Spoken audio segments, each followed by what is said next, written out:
I'm Jamison Bays, the creative director for Bosca Accessories, and this is the Christopher Bosca, ladies and gentlemen.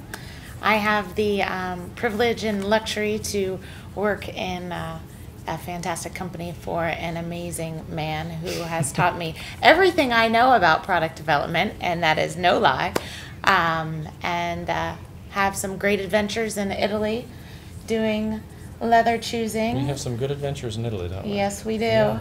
Yep. And a lot of good adventures on a day-to-day basis around here. We've got a great team of people that work with Jamison and I to make the whole product development process work. We've got Rob, who does a lot of creative thinking and a lot of creative input for us. And a lot of guitar playing with this one. And a lot of guitar playing. That's an important part of the creative process. We've got Anne, who does all of the legwork. She carries so much of the weight to actually get this stuff turned into product. Sample makers and people that we work with in Italy who get hardware made, leather developed, leather watched, all kinds of pattern making and so forth done. So there's a lot of people that make it happen. We've got a great team. We've got a great team. Yeah.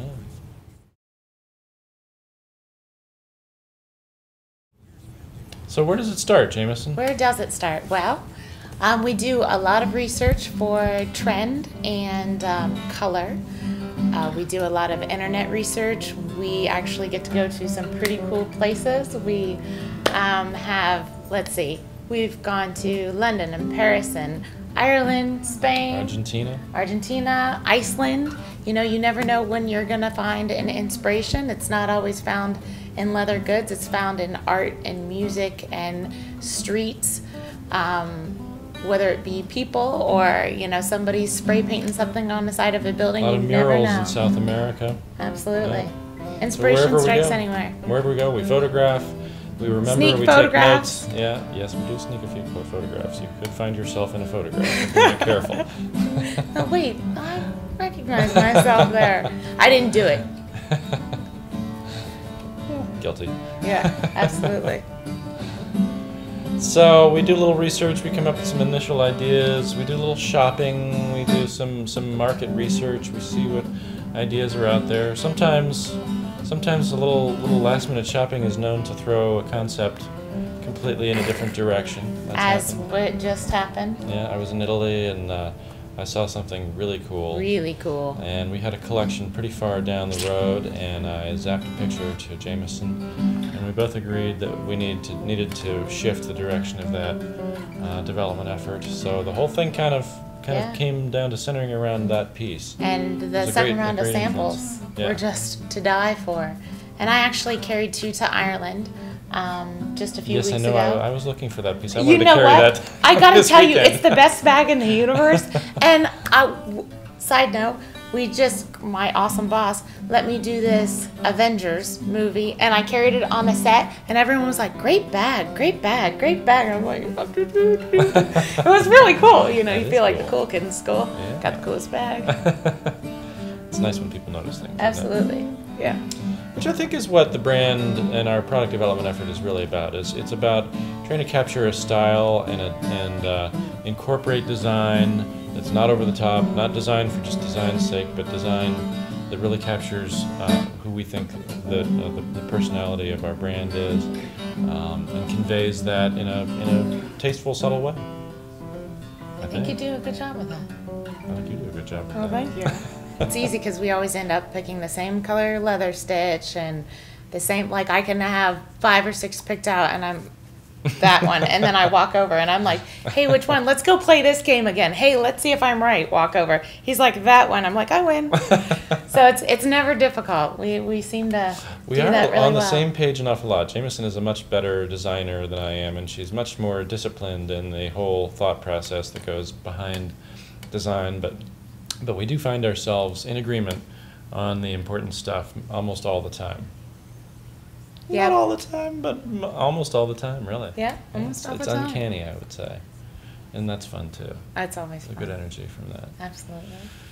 So then we have to start making products, and so we use lots of drawings and CADs and folded pieces of paper and little snippets of fabrics, and we have gazillions of thread colors and a library of thread colors and zipper tape colors and zipper teeth colors and other hardware finish colors, and you know, work with modifications on things that we like but need to adjust. And what else do we do? Isn't there like something like 110 pieces that go into a wallet? What was that? There's at least 110 pieces that go into our standard wallets. Yeah. Absolutely. I find that fascinating. It's a lot of engineering that really goes into making a wallet, a simple men's wallet, and even more engineering that goes into a women's piece, which has coin purses and other pockets with snaps and zippers and so forth. So there's a lot of design thought that goes into it. He carries the women's wallet. Not really. Not really. She's lying. I am lying. She carries the men's wallet, though. I do. Which is always an interesting conversation to have. Conversation, yeah. What do you do?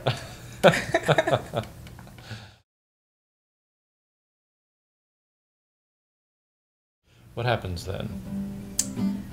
We get the samples and we test the samples. And when I say we test the samples, we give it to, you know, everybody.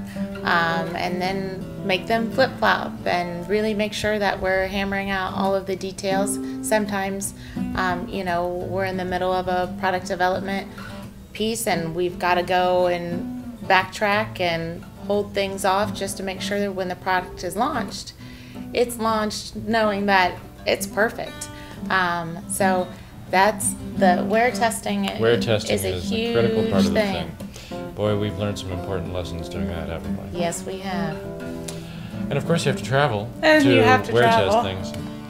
So when we're in Italy, though, I think that a lot of the time for our products is we seem to spend a lot of time on hardware design and hardware sample making. That's one of the things where there's really it's part engineering and part mechanics, but there's a lot of art to this thing. You know, so the guys that we work with that help us to develop the hardware are really kind of sculptors and artists in a way.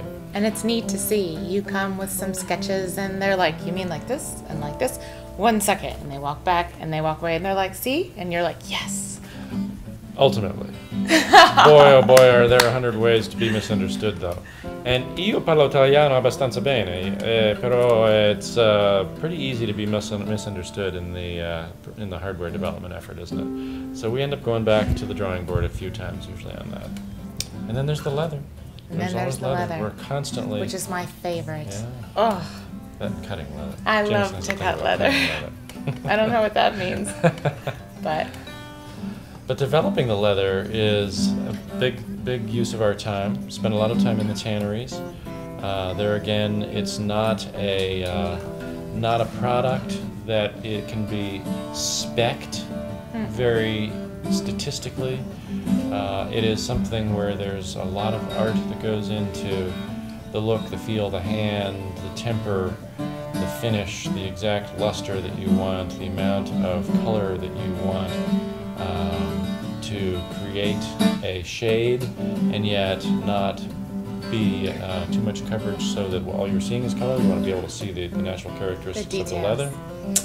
So creating a leather for us is that's really, for me, it's always been one of my primary passions about this business is the actual leather itself. And to me, my product development process before Jameson really got started on it always started with the leather, which really isn't the right way, I think, to do it. But for me, it always started with leather.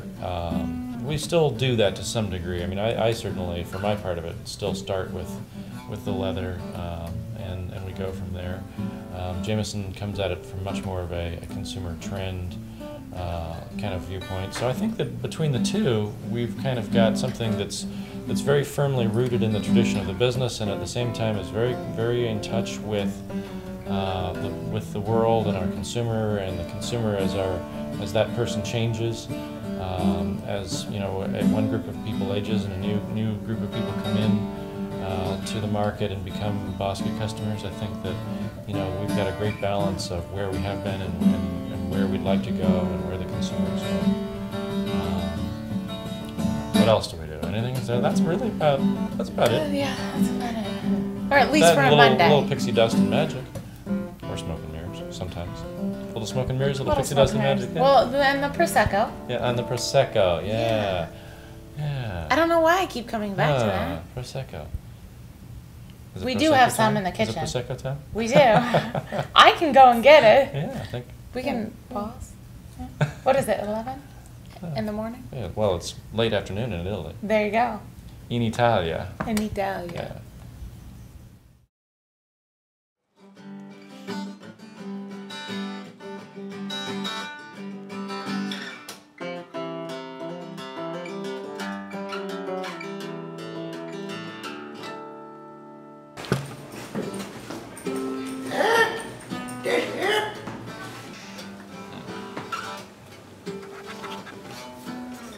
It's kind of ugly. No. Never gonna wear. No. No. Okay.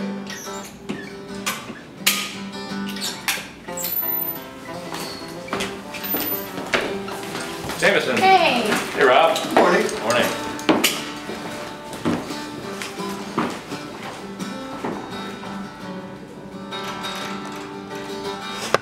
I think I would just go with the unbound edge here.